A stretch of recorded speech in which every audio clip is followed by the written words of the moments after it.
Welcome guys once again. आज हम 2022 में आई मूवी द कॉन्ट्रैक्टर को एक्सप्लेन करने जा रहे हैं, जो कि एक एक्शन थ्रिलर मूवी है और इसके लीड रोल में है क्रिस पाइन।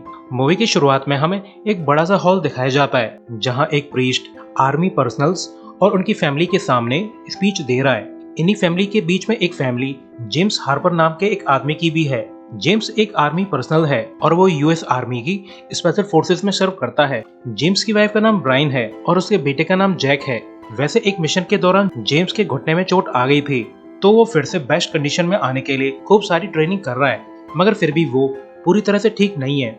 तो वो अपने पेन और इंजरीज के लिए ड्रग्स भी लेता है। इसके बाद जेम्स फोर्ट ब्राग जाकर अपना चेकअप करवाता है, ताकि चेकअप के बाद उसे फिर से टीम में रख लिया जाए।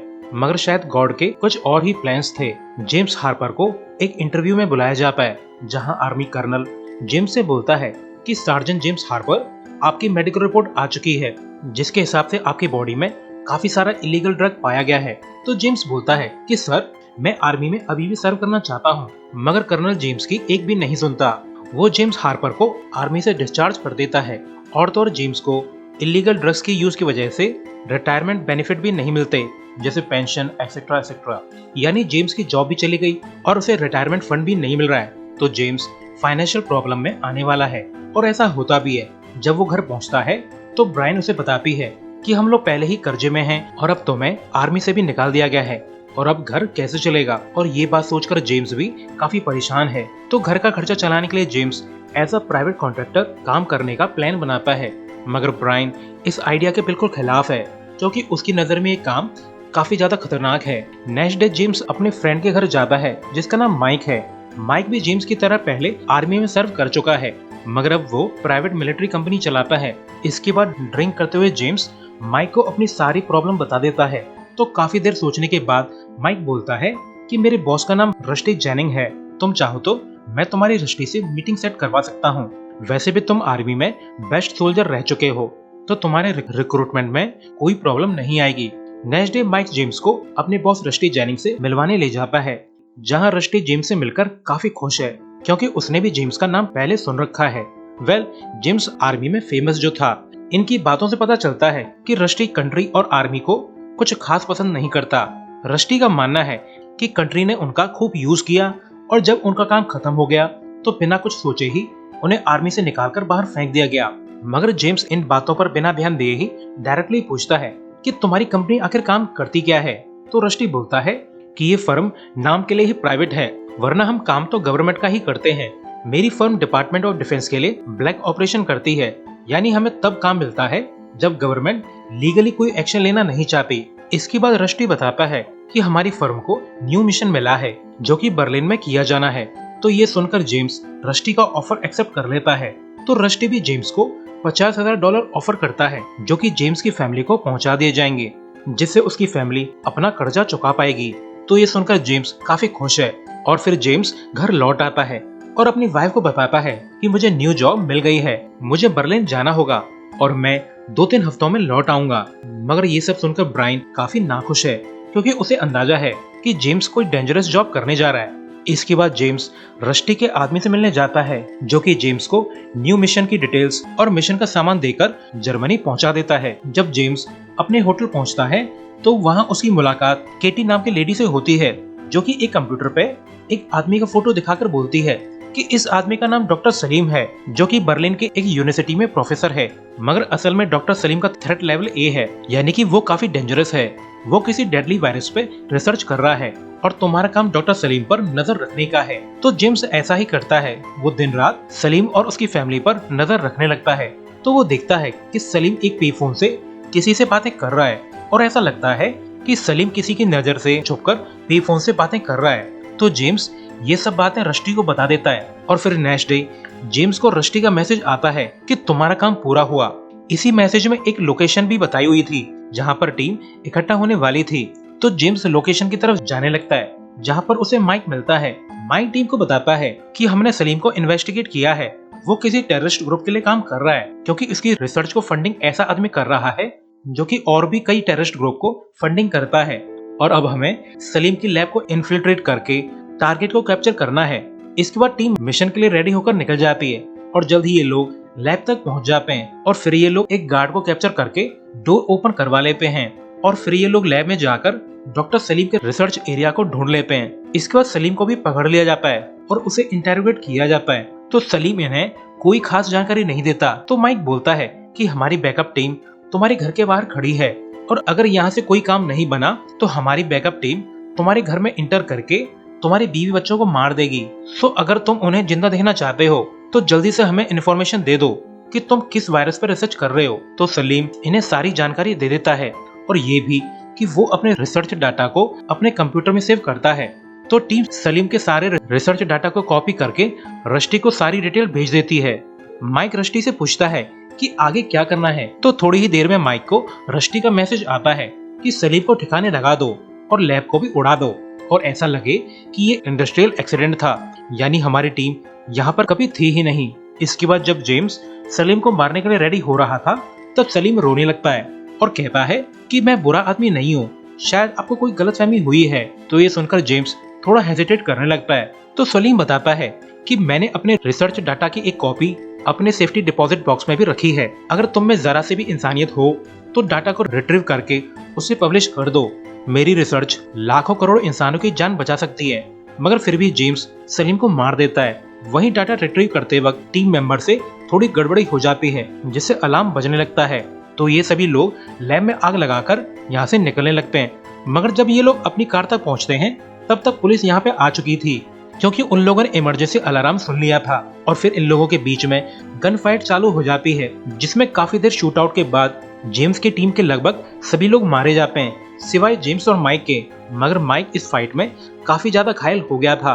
तो जेम्स माइक को अपने साथ लेकर जंगल में अंदर की तरफ जाने लगता है। मगर इस हैवी फाइट में जेम्स के ऑलरेडी इंजर्ड घुटने में काफी दर्द होने लगा है। मगर फिर भी जेम्स माइक को लेकर एक गंदे पानी में चला जाता है जहाँ से ये लोग एक सीवर पाइप से होते हुए एक सेफ जगह पे पहुंच जाते हैं जहाँ पर माइक की हालत काफी बिगड़ने लगती है। तो माइक जेम्स से बोलता है कि मिशन को पूरा करो, अगर हो सके तो मेरी फैमिली का ख्याल रखना। मगर जेम्स उसकी बकवास सुने बिना ही उसका ट्रीटमेंट चालू कर देता है और उसे अपना ब्लड चढ़ाने लगता है। इसके बाद जल्द ही माइक की हालत सुधरने लगती है और अगले दिन तक माइक चलने फिरने लगता है। और अब माइक तो ठीक है मगर अब जेम्स का घुटना बिल्कुल काम करना बंद कर देता है। तो जेम्स माइक से बोलता है कि तुम मेरे बिना ही निकल जाओ और मिशन को पूरा करो। तो माइक उससे वादा करता है कि वो जेम्स को लेने वापस जरूर आएगा। माइक जेम्स से बोलता है कि मुझे एक दिन बाद होटल सिल्वाना में मिलना, मैं तुम्हें वहीं मिलूंगा। और ये कहकर माइक यहाँ से निकल जाता है। जेम्स को रेस्ट करते करते काफी समय बीत जाता है और अब वो हेल्दी फील कर रहा है। तो वो सीवर पाइपलाइन से बाहर निकलकर खुद पे कीचड़ लपेट लेता है ताकि पुलिस के डॉग्स उसे ढूंढ न पाएं। और फिर जेम्स छुपते छुपाते जंगल से बाहर निकल जाता है। जेम्स फिर सीधा होटल सिल्वाना जाता है जहाँ माइक जेम्स से मिलने वाला था।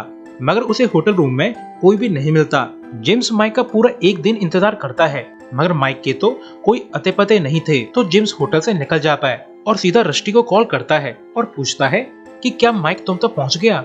तो रस्टी बोलता है कि मेरा माइक से पिछले 2 दिन से कोई भी कांटेक्ट नहीं हुआ है, शायद माइक अभी भी बर्लिन में ही मौजूद है या शायद वो मारा जा चुका है। इसके बाद रस्टी जेम्स से उसकी करंट लोकेशन पूछता है ताकि वो जेम्स को सेफली बर्लिन से निकाल सके। तो जेम्स रस्टी को अपनी लोकेशन बता देता है। तो रस्टी जेम्स को नियरेस्ट पिकअप पॉइंट तक पहुंचने के लिए कहता है। वैसे अब जेम्स को रस्टी पर थोड़ा थोड़ा डाउट होने लगा है कि शायद रस्टी और उसकी टीम अच्छे लोग नहीं है, वो लोग शायद कुछ गलत काम कर रहे हैं। और ऐसा होता भी है। जैसे ही जेम्स पिकअप पॉइंट तक पहुंचता है उस पर कुछ बाइक सवार लोग गोलियां बरसाने लगते हैं।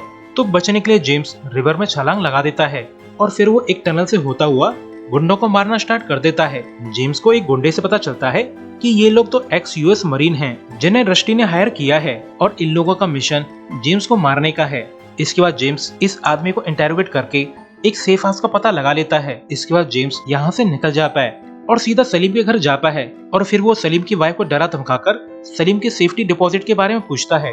तो लेडी डरते डरते सेफ्टी बॉक्स की लोकेशन बता देती है मगर जेम्स लेडी को फोर्स करता है कि वो उसे सेफ्टी डिपॉजिट बॉक्स तक लेकर जाए। तो लेडी ऐसा ही करती है, वो जेम्स को बैंक तक ले जाती है और फिर ये लेडी बैंक जाकर सलीम के सेफ्टी बॉक्स का कंटेंट निकाल लेती है जो कि असल में एक आईपैड था। तो जेम्स आईपैड लेकर यहाँ से निकल जाता है। इसके बाद जेम्स मरीन टीम वाले सेफ हाउस में कांटेक्ट करता है तो उसे वर्जिल नाम का एक आदमी पिकअप करने आता है। मगर जैसे ही जेम्स कार में बैठता है वर्जिल उसे बेहोश कर देता है और जब जेम्स को होश आता है तब वो सेफ हाउस पहुंच चुका था और तो और किसी ने उसका ट्रीटमेंट भी कर दिया था और ये काम वर्जिल का ही था। वर्जिल बताता है कि मैंने तुम्हारे घुटने का ट्रीटमेंट कर दिया है, तुम्हारे घुटने में इन्फेक्शन फैला हुआ था, भगवान जाने कि तुम यहाँ तक कैसे चलकर आए हो। इसके बाद जेम्स सलीम का आईपैड चेक करता है जिसमें एक वीडियो में सलीम बोल रहा था कि इस आईपैड में मेरी जिंदगी भर की मेहनत और रिसर्च है मेरे बेटे।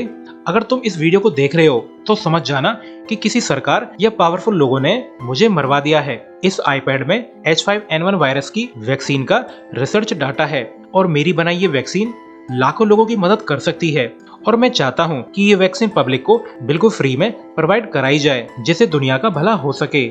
और ये देखकर जेम्स की आंखों में आंसू आ जाते हैं क्योंकि उसे एहसास हो गया था कि सलीम तो अच्छा आदमी था, न कि कोई टेररिस्ट। यानी रश्टी ने इनकी पूरी टीम से झूठ बोलकर सलीम को मरवा डाला और तो और सलीम का सारा रिसर्च डाटा भी चुरा लिया। वैसे ये वीडियो मैसेज सलीम ने अपने बेटे के लिए छोड़ा था। अब जेम्स बहुत ज्यादा दुखी है क्योंकि उसके हाथों एक अच्छा आदमी मारा गया। तभी एक गोली वर्जिल को आगे लगती है जिससे वो मारा जाता है और ये काम रश्टी की बैकअप टीम का था। तो जेम्स जल्दी से सेफ हाउस में ट्रैप बिछाकर यहाँ से निकल जाता है और जैसे ही टीम अंदर पहुँचती है यहाँ पर एक तगड़ा ब्लास्ट होता है जिससे सभी लोग मारे जाते हैं। इसके बाद जेम्स फ्लाइट लेकर यूएस लौट आता है और सीधा माइक के घर जाता है और देखता है कि माइक तो बिल्कुल ठीक ठाक है। यानी रश्टी झूठ बोल रहा था कि माइक यूएस लौटकर नहीं आया, या ये भी हो सकता है कि माइक रश्टी के साथ मिला हुआ है। नेक्स्ट डे जेम्स माइक की कार को फॉलो करता है मगर माइक भी काफी चालू था। वो एक जगह से छुपकर जेम्स पर हमला कर देता है और उसे बाइक से गिरा देता है। तो जेम्स माइक से बोलता है कि तुम मुझे मारना चाहते थे तो इतनी प्लानिंग की क्या जरूरत थी, मुझे सीधा उसी टनल में तुमने मार दिया होता। मगर माइक जेम्स को जिंदा देखकर काफी सरप्राइज्ड है क्योंकि रश्टी ने माइक से भी झूठ बोला था कि जेम्स बर्लिन में ही मारा जा चुका है। तो माइक जेम्स से मिलने उस होटल नहीं गया था। जेम्स माइक पर खूब भड़कता है कि हम लोगों ने जो डाटा चुराया था वो कोई वायरस का नहीं था बल्कि सलीम के रिसर्च तो एक वायरस का क्योर था और अब सलीम के रिसर्च डाटा को बेचकर रश्टी करोड़ों रुपए कमाएगा।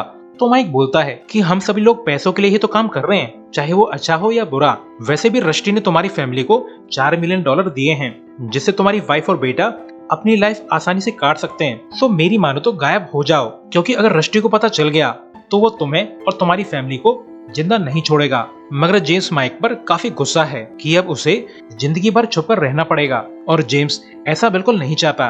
तो वो माइक से कहता है कि हमें रश्टी और उसके ग्रुप को खत्म करना होगा। तो माइक काफी देर हेजिटेट करने के बाद जेम्स की बात मान जाता है। इसके बाद ये दोनों रश्टी के अड्डे की तरफ जाने लगते हैं और फिर ये लोग रश्टी के बेस पहुंचकर गुंडों को मारने लगते हैं। मगर गुंडों की एक गोली माइक को लग जाती है जिससे वो हेविली इंजर्ड हो जाता है। वहीं जेम्स भी गुंडों को मारता हुआ रश्टी तक पहुंच जाता है और फिर रश्टी में गन की पूरी मैगजीन उतार देता है। इसके बाद जेम्स माइक को लेकर यहाँ से निकल जाता है मगर शायद माइक जेम्स की कार में ही मारा जाता है। इसके बाद जेम्स सारा काम खत्म करने के बाद घर लौट आता है और फिर वो स्माइल करते हुए अपनी वाइफ और बेटे को देखता है और इसी सीन के साथ ये मूवी एंड होती है। सो अभी के लिए goodbye, thanks for watching.